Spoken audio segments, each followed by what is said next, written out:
चाहते हैं कम से कम उनको तो हम लोगों को बताएं कि कहाँ रखे हैं, बस यही केवल वो झुंझुना बना दिए हम लोगों को। अगर अब योगी बाबा नहीं सुनते, हमको न्याय नहीं देते हैं, तो हम लोग अब सामूहिक आत्मदाह कर लेंगे। हम लोगों को बात नहीं रखने दिया गया। ये देखिए सब हम लोगों का कपड़ा फाड़ दिया गया, प्रशासन में उठा उठा के गाड़ी में फेंक दिया गया। माननीय मुख्यमंत्री जी से मिलने नहीं दिया जाता है, रास्ते से उठवा के फेंकवा दिया जाता है। हम लोगों के साथ बिहेव गलत किया जाता है, कपड़े फाड़ दिए जाते हैं, मारा जाता है। एक हमारी बहन थी, उसका तो पीछे से गर्दन दबाया जा रहा था। लाठी डंडे मार खाओ, बाल खींचे जाएं, 4 गालियाँ मिलती हैं रोडों पर। हम लोग के साथ यही हो रहा है, कपड़े फाड़े जा रहे हैं। हमारे समाज के नेता, हमारे माननीय मुख्यमंत्री जी, सभी लोगों को इन लोगों ने गुमराह करके रखा हुआ है। हम लोग अपने छोटे छोटे बच्चों को छोड़ के किसी तरीके से यहाँ आते हैं कि हाँ आज नहीं तो कल हमको नियुक्ति पत्र मिल जाएगी। जब महाराज के संज्ञान में आएगा निर्णय होगा और हमें अवश्य निर्णय मिलेगा। हमें रोका जा रहा है आप लोग को। देखिए हमारी मांग है कि हमको माननीय मुख्यमंत्री जी से मिलाया जाए और हमारे भाई को एक भाई को नज़रबंद करके या कहाँ पुलिस प्रशासन ले गया है उनको छोड़ा जाए। हमारे ही 6800 के मित्र हैं तो अमरेंद्र पटेल बाहुबली जी, उनको पता नहीं कहाँ प्रशासन कल से ही ले गया है। हम लोग जान नहीं पा रहे हैं उनके साथ क्या हो जाए, क्या अनहोनी हो जाए, कोई इसको जान नहीं रहा। कब ले गए? कब ले गए? कल शाम से ही उनको इन लोगों ने यहाँ से ले गया है। हम लोग चाहते हैं कम से कम उनको तो हम लोगों को बताएं कि कहाँ रखे हैं, बस यही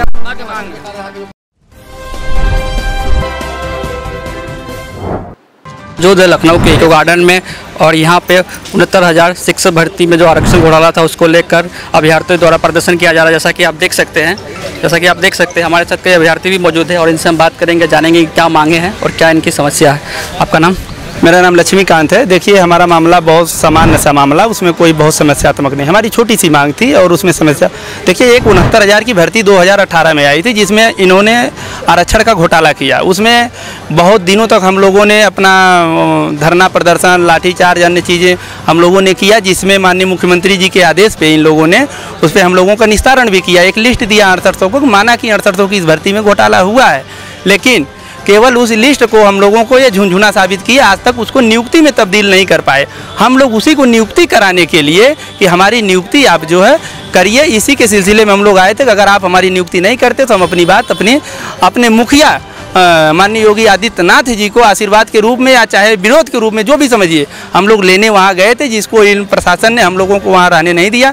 ज़बरदस्ती वहाँ से हम लोगों को उठा के इको गार्डन में ला दिया। जो 2 साल से हम लोग इको गार्डन में बैठा रहे हैं, ज़बरदस्ती यहाँ रखे हुए हैं। ठीक उसी प्रक्रियाओं पे अधिकारियों की घोर लापरवाही से यहाँ रखा जा रहा है। ज़बरदस्ती पिछड़ा दलित होने का सज़ा मिल रही है, जबकि हम लोगों को माननीय मुख्यमंत्री योगी जी आदित्यनाथ पे पूरा भरोसा है कि हम लोगों को न्याय मिलेगा और उन्हीं के कहने पे आधा अधूरा न्याय मिले था। लेकिन अधिकारियों के लापरवाही में कोर्ट में ले जाके फंसा देते हैं, उल्टा सीधा ऑर्डर करवा देते हैं। उस ऑर्डर को बचाने के लिए आगे नहीं बढ़ते हैं। हम लोग चाहते हैं कि उसको जाके डिफेंड करें और हमारी लिस्ट को बचाएं, हम लोगों को जल्दी से जल्दी नियुक्ति दें।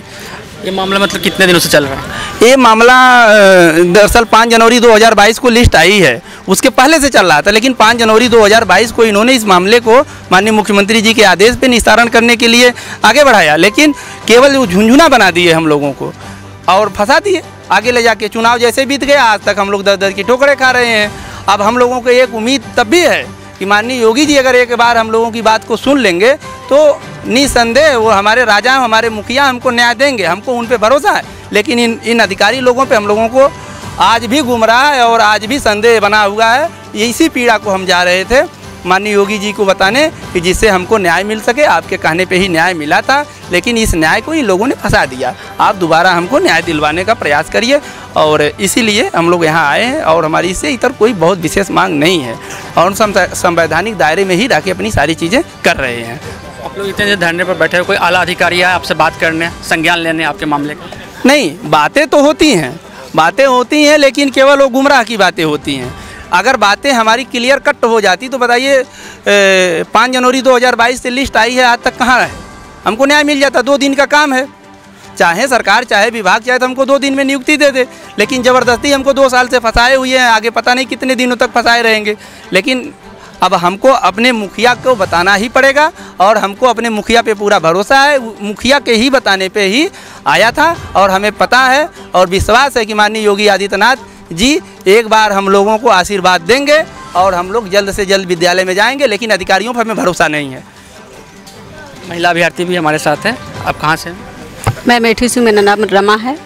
मैं योगी बाबा से मिलना हम जितने भी हैं 6800 के भर्ती 69,000 वैकेंसी से हम लोग उनसे मिलना चाहते हैं कि अभी तक हमको प्रशासन के द्वारा गुमराह किया जाता है, अधिकारियों के द्वारा तो हम लोग 2 साल से गुमराह हो रहे हैं। हमारी लिस्ट आ गई है, उसको कोर्ट में ले जाके फंसा दिए और फंसाने के बाद जो ऑर्डर आता है वो भी इधर उधर ही करके कहते हैं कि ATR तुम्हारी ख़त्म हो गई, ये हो गया, वो दुनिया भर का बता रहे हैं। हम लोग इससे बहुत परेशान हो गए। कुल मिला के हमको बस यही है कि हमारे योगी बाबा जो हमारे मुख्यमंत्री हैं संज्ञान में लें कि हम महिलाएं कैसे रोड पर लाठियाँ खा रहे हैं, अपने बच्चों को छोड़ के कैसे हम लोग भटक रहे हैं। अगर अब योगी बाबा नहीं सुनते, हमको न्याय नहीं देते हैं, तो हम लोग अब सामूहिक आत्मदाह कर लेंगे, क्योंकि अब हम लोग बहुत झेल चुके हैं, बहुत प्रताड़ित हो चुके हैं। अब हम लोग से बस की नहीं है इतना झेलना। योगी बाबा कहते हैं नारियों की हम बहुत वो करते हैं, कहाँ है योगी बाबा हमारे? उनका पुलिस प्रशासन देख रहे हैं क्या क्या करता है, कपड़ा फाड़ दे। हम लोग सीएम आवाज़ पकड़ते हैं तो वहाँ आतंकवादी की तरह पकड़ के हमको 4 लोग पर गाड़ियों में घसीट के बैठा रहे हैं, कपड़ा फाड़ दिया गया, बालें खींच रहे हैं। हम लोग मुख्यमंत्री आवास पे गए थे माननीय मुख्यमंत्री जी से अपनी बात कहने के लिए, हम लोगों को बात नहीं रखने दिया गया। ये देखिए सब हम लोगों का कपड़ा फाड़ दिया गया, प्रशासन ने उठा के गाड़ी में फेंक दिया गया। महिलाओं के साथ ये सब किया गया? जी महिला ही तो है सर सामने। महिलाओं के साथ जो वहाँ पे थे पुलिस वाले, ये सब किया गया? महिला पुलिस और जेंट्स पुलिस था। जेंट्स पुलिस एक पांडे जी थे। जेंट्स पुलिस ने किया कि महिला पुलिस? हमको ऐसे मार रहे थे जेंट्स पुलिस जो थे, और जो महिला पुलिस थी उनको इंस्ट्रक्शन दे रहे थे कि इन लोगों को मारो। गाड़ी में बैठे थे, हम लोगों को उठा के फेंक दिया गया जब, तो बोले इन लोगों को मारते हुए ले जाओ। हम महिला, हम पिछड़े दलित हैं सर, इसलिए हमको माननीय मुख्यमंत्री जी से मिलने नहीं दिया जाता है, रास्ते से उठवा के फेंकवा दिया जाता है, हम लोगों के साथ बिहेव गलत किया जाता है, कपड़े फाड़ दिए जाते हैं, मारा जाता है। एक हमारी बहन थी, उसका तो पीछे से गर्दन दबाया जा रहा था। सर हम लोग पिछड़े दलित हैं, इसलिए हम लोग को सजा दी जा रही है। पिछले 2 साल से हमारी लिस्ट आई है, हमको नियुक्ति नहीं दी जा रही है। जब हमको नियुक्ति नहीं देना था तो हमारी लिस्ट क्यों जारी की है फिर? हाँ। इससे पहले भी 2022 में जब था तो उसमें भी आप लोगों ने प्रदर्शन किया था, आप लोगों के साथ इसी तरह का व्यवहार किया गया था उस समय में? जी सर, हम लोग जब भी यहाँ आते हैं अपनी मांग रखने के लिए, हम लोग संवैधानिक तरीके से अपनी मांग रखते हैं, कहीं तोड़ फोड़ नहीं करते, कुछ भी नहीं, संवैधानिक दायरे में रह के धरना देते हैं। उसके बाद भी हम लोगों के साथ गलत व्यवहार किया जाता है, कभी कपड़े फाड़ दिए जाएंगे, कभी मारा जाएगा, गाड़ी में उठा के फेंक दिया जाएगा, पीछे से चिकोट लिया जाएगा, ये हमारे से कभी बूट से मारा जाएगा। ये सब हम लोगों के साथ हो रहा है सर। हम लोग पिछड़े दलित हैं, हम लोगों के साथ इतना गलत व्यवहार हो रहा है। माननीय योगी जी पे हम लोगों को पूरा विश्वास है, उन्हीं के कहने पे हमारी लिस्ट आई थी, तो हम लोग चाहते हैं कि एक बार हमारी एक डेलीगेशन उनसे मिलवा दिया जाए तो हमारे साथ न्याय हो सके। लेकिन ये अधिकारी जो बैठे हैं ये लोग भी हमको भ्रमित करते हैं। हमारे भाई बहन वहाँ जाएंगे तो कहेंगे हाँ हम तुम्हारा काम कर रहे हैं, लेकिन पिछले 2 साल से हमारा कोई काम नहीं हुआ है। आप जैसे कि देख रहे होंगे, हम लोग पिछले 2 साल से यहाँ बराबर इको गार्डन में धरना दे रहे हैं। हम लोग बहुत दुखी थे और अब हम लोग घर नहीं जाएंगे, अब हम लोग यही रोज प्रदर्शन करेंगे। लगातार आप लोग प्रदर्शन करेंगे? बिल्कुल, अब हम लोग 3 दिन से यहाँ बैठे हैं, 4 दिन से, और हम लोग रोज सड़कों पे निकलेंगे रोज। अब यहाँ से हम लोग हटने वाले ही नहीं है। जब तक हमको नियुक्ति पत्र नहीं मिल जाएगा हम लोग यहीं रोज तांडव करते रहेंगे। मुख्यमंत्री आवास घेरेंगे और क्या बोलते हैं विधानसभा घेरेंगे, हम लोग SCRT घेरेंगे। किसी अधिकारी किसी मंत्री को अब छोड़ेंगे नहीं हम लोग। देखते हैं कब तक भागते रहते हैं लोग। 2022 से आप लोग यहाँ पे प्रदर्शन कर रहे थे, 2023 आ गया, 1 साल से अब तक कुछ नहीं हुआ आप लोगों से? कुछ भी नहीं हुआ, बस हम लोग साथ यही लाठी डंडे मार खाओ, बाल खींचे जाएं, 4 गालियाँ मिलती हैं रोडों पर, हम लोग के साथ यही हो रहा है। कपड़े फाड़े जा रहे हैं। ये योगी बाबा के शासन है जो दिख रहा है हम लोगों को कि पिछड़े दलित नेता भी हमारे आराम से मलाई काट के बैठ रहे हैं, वो भी काट रहे हैं, उनको कोई गम नहीं है। पिछले दलित नेताओं से आपने किसी से बात की? नहीं, हमारे समाज के देखिए डिप्टी CM बने हुए हैं, लेकिन हम लोगों ने कई बार उनसे मिला और अपनी बात पीड़ा रखा। मैं इलाहाबाद से मैं भी कई बार मिला, मैं इलाहाबाद का रहने वाला हूँ। मैं इलाहाबाद में भी माननीय केशव जी से कई बार मिला और यहाँ भी हम लोग कई बार मिले हैं। और माननीय स्वतंत्र देव जी हैं, माननीय अनुप्रिया पटेल जी हैं, बहन जी हमारी हैं। हम लोगों ने कई बार लोगों से मिला, लोगों ने आश्वासन भी दिया कि हाँ आपके साथ जल्द न्याय होगा। हमारे ही समाज के शिक्षा मंत्री जी हैं, लेकिन पता नहीं क्या समस्या है कि ये लोग हम लोगों को अभी तक न्याय नहीं दिला पाए हैं। लेकिन हम लोगों को भरोसा है, इसके बावजूद भी हम लोगों को अपने लोगों पे भरोसा है, माननीय मुख्यमंत्री जी पे भरोसा, हमको न्याय मिलेगा। ये लेकिन सारी नौटंकी जो बनी हुई है, जो समस्या बनी हुई है, अधिकारियों की है।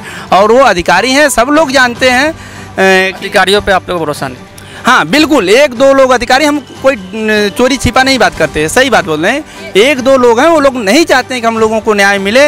अब जो भी समस्याएं आ रही हैं, सारी समस्या उन लोगों की है। हमारे समाज के नेता, हमारे माननीय मुख्यमंत्री जी, सभी लोगों को इन लोगों ने गुमराह करके रखा हुआ है, और जिसका परिणाम है कि आज दर की ठोकरें हम खा रहे हैं, आज हम रोड पे हैं। अगला कदम आपका क्या होगा? हमारा अगला कदम जो भी कुछ होगा संवैधानिक तरीके से होगा, और उसको हम लोग शाम को ही बता पाएंगे। और बाकी हमारे कुछ जो लोग नीति निर्धारित हैं वो अभी हैं नहीं, वो आएंगे, वही लोग बता पाएंगे। मैम आपका नाम? मेरा नाम अनुपम है। कहाँ से आप? मैं अम्बेडकर नगर से हूँ। जब भी हमारे टीम को मिलवाया जाता है, शिक्षा मंत्री से बात होती है तो वो यही कहते हैं कि आपका काम चल रहा है। बताइए भैया, 2 साल बीत गया, कब तक हमारा काम चलता रहेगा? हम यही चाहते हैं कि बस हमारी नियुक्ति पत्र हमको जल्दी मिले, हम विद्यालय में जाएँ। 2 साल से हम लोग बहुत परेशान हो चुके हैं। हम लोग अपने छोटे छोटे बच्चों को छोड़ के किसी तरीके से यहाँ आते हैं कि हाँ आज नहीं तो कल हमको नियुक्ति पत्र मिल जाएगी, लेकिन कब तक? बेसब्री समझ लीजिए, अब हम लोगों का धैर्य टूट रहा है। 2 साल लिस्ट समझ लीजिए 5 जनवरी को आई, 5 जनवरी से लेके अभी 2 साल होने को हैं, और इसके पहले भी हम लोगों ने संघर्ष किया। कब तक संघर्ष करें बताइए? हम लोग बहुत परेशान हो चुके हैं। बस मेरी यही एक रिक्वेस्ट है कि मुख्यमंत्री जी हमारी बात को संज्ञान में लें और हम लोगों को जल्दी से जल्द नियुक्ति पत्र देके हम लोग को विद्यालय में पहुँचाएँ। आपका नाम सर? जी, मैं दयाराम कानपुर देहात से आया हूँ। और पहले तो मैं इस भारतीय संविधान के चौथे स्तंभ का धन्यवाद करूँगा, मीडिया का तहे दिल से धन्यवाद करूँगा कि हमारी बात को आप हमारे बीच आ जाते हैं और हमारी बात को आगे बढ़ाते हैं। तहे दिल से धन्यवाद। और मैं आपको बता दूं, सभी मानसून सत्र चल रहा है महोदय, और हमारे एक विधायक प्रतिनिधि हमारी बात को लेकर कहते हैं कि भर्ती को सुन लीजिए। हमारे अध्यक्ष महोदय उन्हें बिठा देते हैं, कल सुनेंगे कल सुनेंगे। इस तरह हम लोग सर दुर्व्यवहार योगी जी क्यों कर रहे हैं? विधानसभा में चर्चा नहीं हो रही, इस पर चर्चा नहीं करने दे रहे हैं। हमारे प्रतिनिधि बात उठाते हैं तो उनको दबा देते हैं, बोले कल सुनेंगे आपको। हम कोई बात नहीं सुनने वाला है महोदय। हम लोग 2.5 साल से प्रताड़ना झेल रहे हैं। हम लोग दर दर ठोकरे खा रहे, घर में कैसे जी रहे हैं। हम लोग कर्जा लेकर आते हैं यहाँ पे, किसी 2 पैसे मांग कर चंदा करते हैं तो हम यहाँ आ पाते हैं, लेकिन कोई सुनने वाला नहीं महोदय। हमारा 1 से 1.5 साल हो गए, अभी तक आप लोग को कोई सुना नहीं, कोई किसी प्रकार की सुनवाई नहीं हुई? जी महोदय, कोई सुनवाई नहीं हुई है। आगे उम्मीद है कि सुनवाई होगी? मुझे पूरी उम्मीद है, मुझे योगी आदित्यनाथ जी महाराज पर पूरी उम्मीद है, 100% भरोसा है कि महाराज की जब संज्ञान में बात आएगी तो वो न्याय करेंगे। क्योंकि जहाँ हम खड़े हैं इस पायदान पे महाराज की देन है, क्योंकि हमारे साथ अन्याय बहुत पहले हो गया था। जब महाराज जी समझे तो उन्होंने हमें यहाँ पर लाए, हमारी लिस्ट निकाली। लेकिन हमारे अधिकारी हैं कुछ भ्रष्ट अधिकारी, वो नहीं चाहते हैं कि पिछड़े दलित हमारे बराबरी पर आएँ, बराबरी पायदान पर आएँ। वो नहीं चाहते हैं कि उनकी बराबरी करें। वो लोग हमें आगे नहीं बढ़ने दे रहे हैं। जब महाराज जानेंगे, मुझे पूरा भरोसा है कि जब महाराज के संज्ञान में आएगा निर्णय होगा और हमें अवश्य निर्णय मिलेगा। हमें सर न्याय निश्चित तौर पर न्याय होगा। धन्यवाद भैया, आपका मैं शुक्रगुजार हूँगा, आप मेरी बात उठाने के लिए आए। धन्यवाद। सर आपका नाम? मेरा नाम सुनील यादव है। कहाँ से आप? मैं सैफई से 5 किलोमीटर दूर करहल पड़ता है, वहाँ से हूँ, जो कि डिस्ट्रिक्ट मैनपुर में पड़ता है। जी। कितने दिन से आप यहाँ पे हैं, प्रदर्शन कर रहे हैं? यहाँ से हमारा लगातार धरना चल रहा है। 5 जनवरी को जो लिस्ट आई थी उससे पहले भी 9 महीने से पहले धरना चल रहा है। हम लोगों ने बड़ी मुश्किल से तो NCBC से अपनी बात को एक्सेप्ट कराया कि काफ़ी तमाम मतलब राष्ट्रीय पिछड़ा वर्ग आयोग ने ये बात लिख के दी कि आरक्षण का घोटाला हुआ। उसी रिपोर्ट के बेस पर हम लोगों ने यहाँ पे 9 से 10 महीने लगातार कंटिन्यू धरना किया। गर्मी, सर्दी, बरसात, इसी इको गार्डन की तपस्थली पर हम लोगों ने तपस्या की एक तरीके से 10 महीने की। तत्पश्चात ये माननीय मुख्यमंत्री महोदय, उत्तर प्रदेश के यशस्वी मुख्यमंत्री महोदय के कान में ये जब खबर गई तो माननीय तत्कालीन शिक्षा मंत्री के माध्यम से हमारे प्रतिनिधि मंडल को मुख्यमंत्री से मिलाया गया। तो मुख्यमंत्री महोदय ने 1 दिन में ही न्याय दिया और 5 जनवरी 2022 को 6800 की लिस्ट आरक्षण विसंगत को दूर करते हुए आई। तो लेकिन हम लोग यह पता नहीं है, सोची समझी ये शिक्षा विभाग की स्ट्रेटजी थी या और कुछ था, जिस कारण की आचार संहिता लग गई और हम लोगों को नियुक्ति नहीं मिल सकी। मैं उत्तर प्रदेश के यशस्वी मुख्यमंत्री महोदय से हाथ जोड़ के निवेदन करता हूं, क्योंकि हम सब आरक्षण पीड़ित अभ्यर्थी हैं OBC SC समाज के, जिसका कि यूपी में लगभग 70 से 80% के बीच में वोटिंग है। अगर आप लोग हमें नियुक्ति देंगे तो हम सब लोग ये वादा करते हैं आपसे, हम सब लोग आगामी चुनाव में, लोकसभा चुनाव में आपको फुल सपोर्ट कराएंगे। और उत्तर प्रदेश के 39 साल के इतिहास में ये पहली बार है कि कोई रिपीटेड मुख्यमंत्री हुआ। उन्होंने आपने देखा हो कहीं मायावती, कहीं अखिलेश, कहीं योगी जी, कहीं राजनाथ सिंह, कहीं फलाने तमाम आते हैं। तो मैं मुख्यमंत्री महोदय से निवेदन करता हूं कि हम सब लोगों को इसी सावन के महीने में, इसी अगस्त के महीने में जल्दी से जल्दी नियुक्ति दिलाने की कृपा करें। अगर रही बात ये कोर्ट की प्रक्रिया, तो जो स्थानांतरण वाला है जो मुद्दा था, केवल 10 बहनों ने वहाँ पहुँची, अपनी बात रखी और उन लोगों का स्थानांतरण हो गया, तो वो भी कोर्ट की प्रक्रिया के अधीन। तो उसी कोर्ट की प्रक्रिया के अधीन ही हम लोगों को जल्दी से जल्दी नियुक्ति दे दी जाए तो सबसे बेस्ट रहेगा। मैं यही उत्तर प्रदेश के यशस्वी मुख्यमंत्री महोदय से आपके चैनल के माध्यम से मांग रखता हूँ। Thank you. तो अभी आपने तमाम अभ्यर्थियों की मांग सुनी, उनके जो सरकार से जो मांग है लगातार उसको लेकर वो धरना प्रदर्शन कर रहे हैं। महिला अभ्यर्थियों को भी अभी आपने सुना और उनकी मांगें सुनी। कैमरा पर्सन मोनू के साथ मैं अजीत राय, आरएनआई न्यूज़, लखनऊ।